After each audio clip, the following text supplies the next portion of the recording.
Okay, I want to show you the Janome Memorycraft 6700P. I'll just show you a few things at this point because from first glance you can probably tell there's a lot going on here. So it's a really nice big machine, and I suspect the angle of the camera makes it look a little bit distorted. But you get this nice box and it comes with all the parts inside. And today, first of all, I want to show you how the built-in walking foot goes on, or accufeed foot might be probably the better name for it. So I'm just going to switch it on. And as you can see, it's computerized. It's got normal features that you'd find normally on a standard machine. So start, stop, that's your reverse, that's your locking stitch, that's your needle up, down, that's your cutting stitch, cutting button, speed control. And then we go to this side and it's like a whole world of other things that we're not going to talk about today, except maybe these, because these are my favorite buttons. So this is your length control here, and you can see on the screen, I don't know if you can actually see, that you can quickly move your stitch up and down, and when it's in brackets that's like a standard.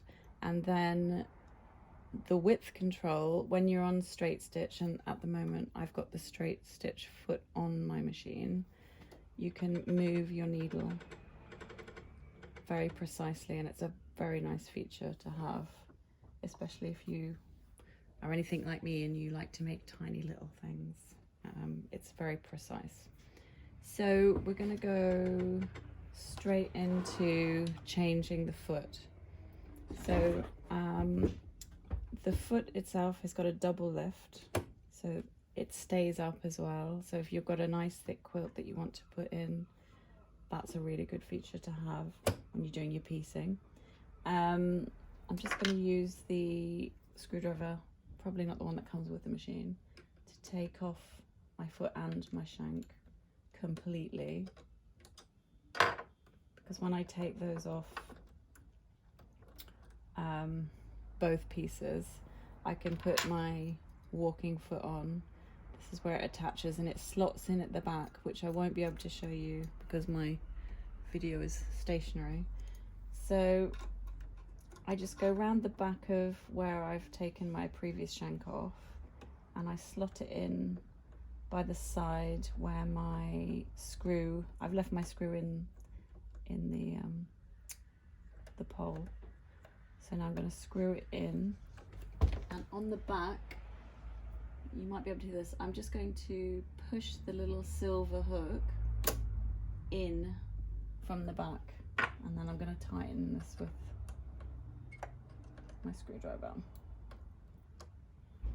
And now the walking foot is on, which I wasn't really prepared for. Let me see if I can find a thick piece of fabric.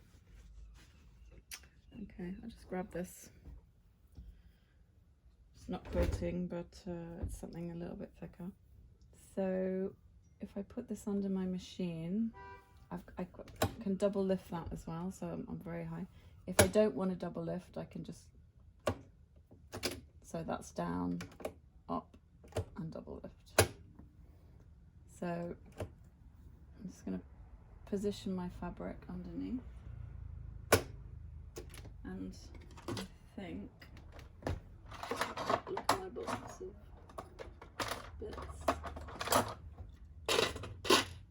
You can actually attach the guide, which is a piece of metal, if you want to use it as a guide to do lines.